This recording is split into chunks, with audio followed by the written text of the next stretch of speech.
নমস্কার দর্শক বন্ধুরা, একটি দারুণ স্বাদের মুখরোচক স্ন্যাক্স বানানোর জন্য প্রথমে আমি কড়াইতে প্রায় 1 টেবিল চামচ পরিমাণ সর্ষের তেল নিয়ে ভালো করে ছড়িয়ে নেব।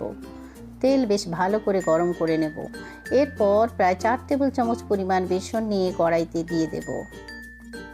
অনবরত নাড়াচাড়া করে নিয়ে বেসন ভেজে নেব। সম্পূর্ণ প্রসেসটা কম আঁচে রেখে করতে হবে। বেসন যখন বেশ ঝুরঝুরে হয়ে আসবে, কড়াই থেকে অন্য একটি পাত্রে তুলে রাখব। বেসন ঝুরঝুরে করে রোস্ট করা হয়ে গেছে। এরপর কয়েকটি পেঁয়াজ নিয়ে পেঁয়াজের খোসা ছাড়িয়ে নেব। পেঁয়াজগুলো লম্বা লম্বি করে কেটে নেব। এখানে আমি 6টি পেঁয়াজ কেটে নিয়ে খাবারটি বানাবো। আপনারা আপনাদের চাহিদা মতো পেঁয়াজের পরিমাণ বাড়িয়ে বা কমিয়ে নেবেন। পেঁয়াজের পরিমাণ বাড়ানো বা কমানোর সাথে সাথে অন্যান্য উপাদান অ্যাডজাস্ট করে বাড়িয়ে বা কমিয়ে নিতে হবে। স্লাইস করে কেটে নেওয়া পেঁয়াজ একটি মিক্সিং বোলের মধ্যে তুলে রাখব। এরপর পেঁয়াজের মধ্যে একটি ডিম ভেঙে দিয়ে দেব।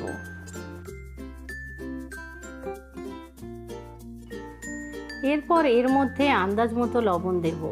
ভালো করে মিশিয়ে নেব। সম্পূর্ণ পেঁয়াজ, লবণ ও ডিম দিয়ে ভালো করে মেখে নিতে হবে। আপনারা চাইলে এখানে 2টো ডিমও ভেঙে নিয়ে মিশিয়ে নিতে পারেন। এখন আগে থেকে খোসা তুলে রাখা একটি আলু নিয়ে গ্রেট করে নেব। এখানে আমি একটি মাঝারি সাইজের আলু নিয়েছি। আপনারা আপনাদের চাহিদা মতো আলুর পরিমাণ বাড়িয়ে নিতে পারেন। সেক্ষেত্রে আপনাদেরকে অন্যান্য উপাদানগুলি অ্যাডজাস্ট করে নিতে হবে। গ্রেট করে নেওয়া আলু জল দিয়ে ধুয়ে নিয়েছি। এতে করে গ্রেটেড আলুর থেকে ফেনা ভাব দূর হয়ে যাবে এবং আলু বেশ ঝরঝরে হবে। এখন গ্রেটেড আলুর মধ্যে পেঁয়াজ ও ডিমের মিশ্রণ দিয়ে দেব। এরপর দেব গ্রেটেড রসুন 1 চা চামচ, গ্রেটেড আদা 1 চা চামচ, কুচানো কাঁচা লঙ্কা 1 টেবিল চামচ, রোস্টেড বেসন, লাল লঙ্কার গুঁড়ো 1 চা চামচ, রোস্টেড জিরা গুঁড়ো 1 চা চামচ, চিলি ফ্লেক্স 1/2 চা চামচ, গরম মশলার গুঁড়ো 1/4 চা চামচ, কুচানো ধনে পাতা 1 টেবিল চামচ ও সামান্য পরিমাণ লবণ দিয়ে ভালো করে মেখে নেব। যেহেতু আগে একবার লবণ দেওয়া হয়েছে, সেজন্য এখানে অল্প পরিমাণ লবণ দিলেই হবে। এখন কড়াইতে পর্যাপ্ত পরিমাণ সাদা তেল নিয়ে বেশ ভালো করে গরম করে নেব।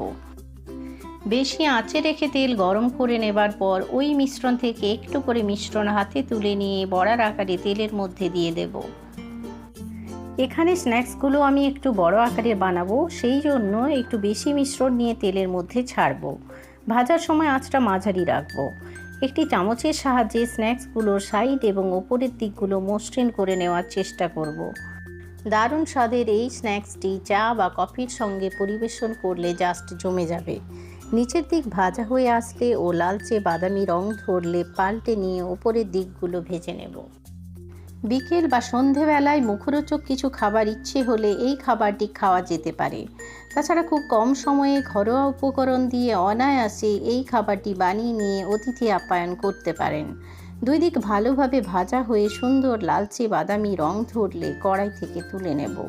আর এরই সঙ্গে মুখরোচক এই খাবারটি পরিবেশনের জন্য একেবারে প্রস্তুত হয়ে গেল। আমার আজকের এই রেসিপিটি আপনাদের ভালো লেগে থাকলে লাইক, শেয়ার এবং কমেন্ট করতে ভুলবেন না। সবাই ভালো থাকবেন, সুস্থ থাকবেন। পরের দিন অন্য নতুন কোনো রেসিপি নিয়ে উপস্থিত হব। ধন্যবাদ।